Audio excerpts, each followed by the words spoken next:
Jeremy, how you doing, sir? Very good, thank you. Thanks for the time. I really enjoy your films. First of all, I gotta say, I loved I Lost My Body. I thought that was a great film, so I just wanted to get that out of the way. And so let's go to Meanwhile on Earth, all right? So I'm watching this film, and I'm intrigued by the idea because I see like two different seeds for it. I see like Invasion of the Body Snatchers, but then I see like David Bowie, Major Tom in space with this kind of like sentimental vibe. How did you create this idea?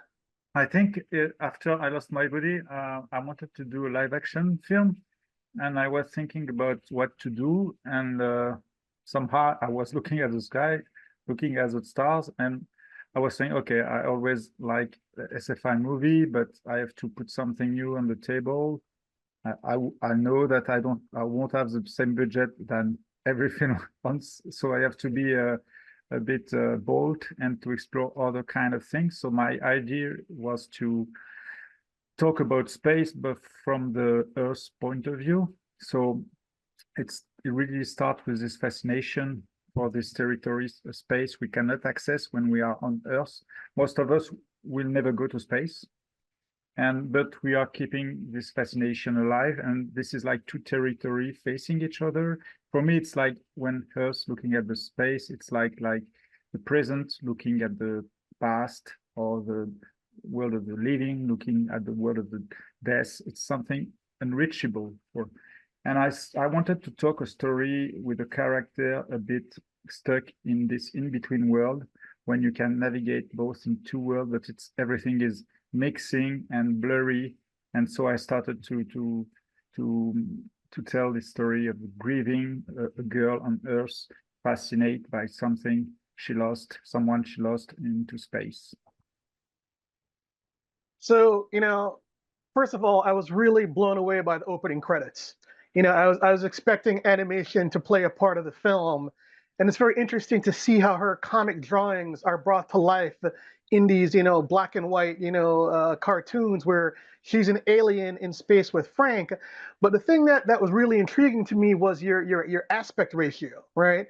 Because you always kind of bring the animated scene into like almost like an old school, TV format before it goes back out to the wide format. Why make that stylistic choice? First of all, I wanted from the beginning to put some animation in the film between, because as I was saying, I wanted the viewer also to be in this in-between world between reality and imagination. So I thought bringing the film into live action and animation will bring also this same kind of mood. So I wanted the animation to be very uh, little, like you are watching through a little hole what is going on in the imagination of someone. So you don't have access to everything. And there's something magical, I think, in about the animation process, uh, which brings the power of life for me. We take frozen image and we give them the illusion of life. So the animation in the film illustrates Elsa abilities to an obsession to keep her brother alive, and this is a territory, a safe territory for her and her brother. And also, I want the music in this part of animation to play a very huge role, because the music is very important and take a lot of and help the viewer to move into something very sacred. And that's why there is no sound in this animation part. There is also only music, but very strong music. You know, in the animated scenes, and I don't want to really dig down in Elsa's character, and Megan Northam is very, very good here. But you see Frank as an astronaut, but Elsa sees herself as an alien with, with like little, tendrils or whatever, and the pointy ears. And so, was that you saying from the beginning that she never felt comfortable as a human on Earth, that she was always an outsider? Yeah, maybe it illustrates her wish to be in the space with her brother somehow. So if she's an alien, there is meaning to be in a spaceship more than a human. I mean, That makes sense. All right, so let's get to Megan as Elsa because the entire film is really her.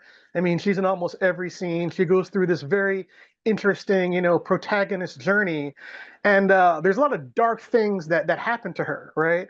And so, without revealing spoilers, when you go to the second act and she decides to go along that path, I was kind of surprised where you took the story.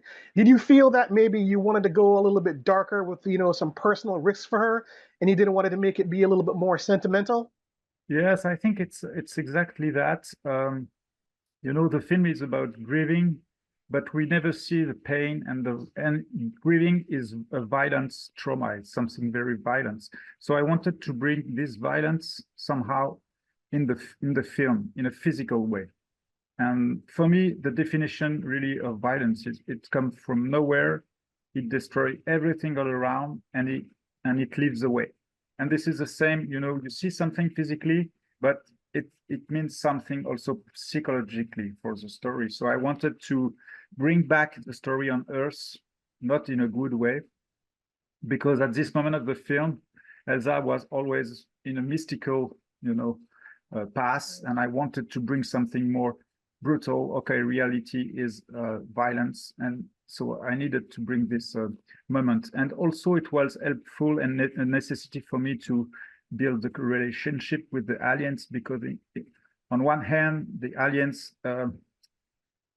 help Elsa at this moment, but in the other hand, she was trapped into the trap of the alien, I would say. So, let's talk about the aliens, right? Because they're kind of like the way you describe them. They're in a very ethereal way, but they're obviously, hosts that can take over bodies. And there's a great like conversation between her and the alien about, existential malevolence. Are you a bad person for doing this, for finding the hosts? And then the alien is like, well, you're doing the same thing to save your brother. It's that whole hostage monologue where they go back and forth. And I thought that was pretty interesting. So I guess my question to you is, are these aliens bad guys? Are they using her for a nefarious purpose? I mean, they say they're not going to invade, but I mean, is that really the case? I mean, for me, because they are immortal, the relation they have with life is really uh, not in our main brain, and we cannot. When when the end of the road is not death, it's really hard to imagine how you will be as a human being.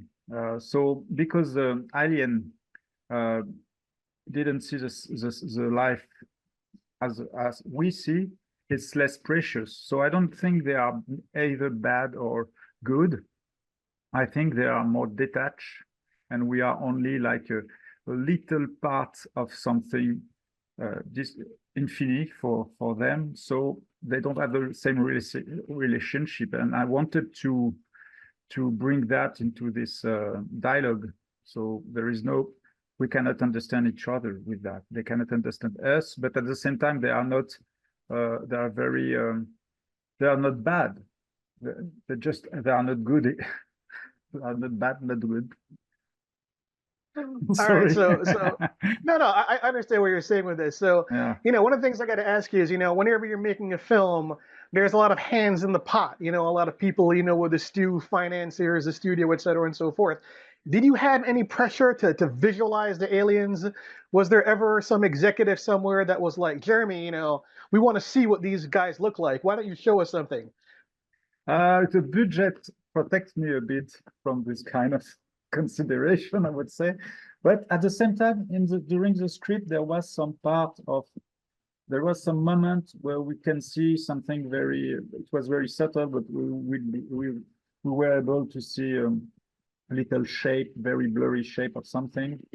But little by little, I decided to remove that because I wanted really the film to be really playing with, is it real, is it not real? So I had to be careful to what I need to show or not. I like the fact that when I see a movie, there is a place for me in the movie, so I can feel something strange, but not having a certitude of something. This is really strange. For me, this is a real story. I mean, we can imagine that the story is only in the head of the character, but I prefer to imagine it's a real story for me, and I try to build that way. That's why there is this body horror part in the bathroom also, to be sure, okay, there is something real, something is real here. But I wanted to just maybe remove some SFI aspect to be more intimist. So I want to talk about the cinematography and sound next, right? And so let's go to, I believe your scorer was Dan Levy. Exactly. I thought he did a very interesting job with the music because, like I said, in the first act, there's a very like ethereal feel. It's classical music, right? And then as she goes on this task of finding the hosts, there's pounding rock. She's going through her radio and becoming more aggressive, right? Was that brought to the table by him, or did you say, you know what, Dan, I want you to really change how she's heard in these scenes? My intention when I asked Dan, we did the score so far, I Lost My Body. So it's I really love this guy, and it's a real collaboration we have. And on that film, I sent him the script first, and I asked him to bring something very strong for the animation. So we will start from this. And I was in need to something which can elevate the sound, elevate the audience to something of the life, something sacred, as I was saying. And he bring me this music with the sound of voice of the woman singing, very strong, and I think it was a good idea.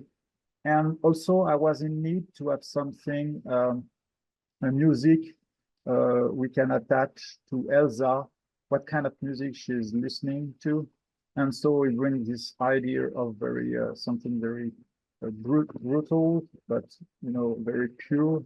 And so we bring this music of rock, and also one of the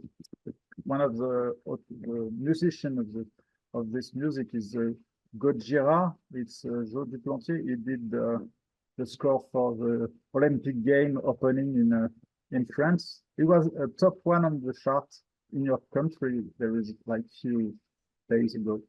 So it's a very famous guy. All right, so let's go to the cinematography, and I don't want to mess up his name, Robrecht Hevert. Am I saying that correctly? Yeah, So, I try to do to say it. Yeah. you really have this great color palette throughout the film. There's a lot of greens, a lot of reds, and it's like when I look at Megan's face, she kind of reminds me of like Chloe Sevigny. She has these like soft features, but are very, very, very chiseled. And so the way you light her from like above and below, I thought was very, very stark. And so I was wondering, was that the plan from the beginning, or when you saw her and started seeing how she was, on set, you're like, you know what, let's do more close-ups and get more of her face and an angular perspective. Does that make sense? Yeah. I mean, it was my first live action movie, so everything was kind of new for me on set. I'm coming from animation, so I used to storyboard everything.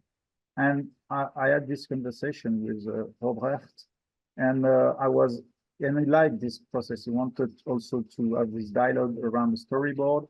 So I was really focused on the frame, how to frame Megan also.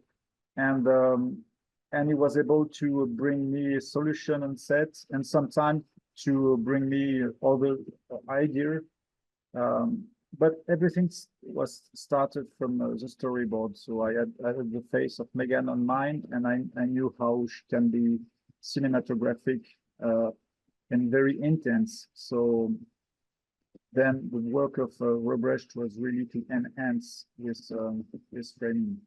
Bravo. All right, so without revealing spoilers, I think the end goes in a certain direction, right? But there is room for ambiguity, as we can Yeah. say, right? Because we don't really know, what path she took. But so my question to you is there a confirmed ending, or did you want the audience to think that it could be either or? For me, there was one ending, but I wanted to not put the ending in your face. So because at the end it can be you know, when you're dreaming, you don't know you're dreaming. So maybe at the end there is some details to bring you to a dream or not a dream, just for the end of the film. And there is some details. If you watch the film a second time, you can pay attention. So you will see there is one ending, especially if you look at the, you know, on the rear view, there is a little planet, always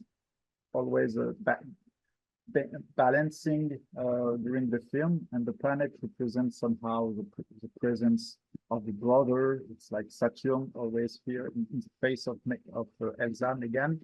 And maybe there's something happening to this object during one shot to bring some light. I've got to check that out, because I thought to myself, is this the dream? Am I seeing the dream, or am I seeing something else? Okay, so you've given me the wrap notice, but I want to ask, one question for you, the last question. So you've done an amazing animated film. You've done a great sci-fi film here. What are you doing next? Do you have your next project lineup? Yeah, actually, I'm working on a film with a US producer. It's a film based on a painter, John Grosjean. It's really the beginning of development, so it's a bit soon. But we are expecting the green light very soon now. Now we already have done some work on it.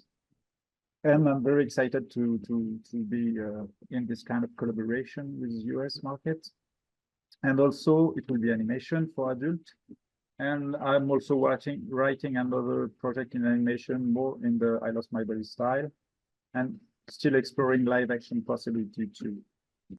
Awesome. Thanks for your time, sir. I enjoyed your film. Cheers. Thank you very much, Joanne.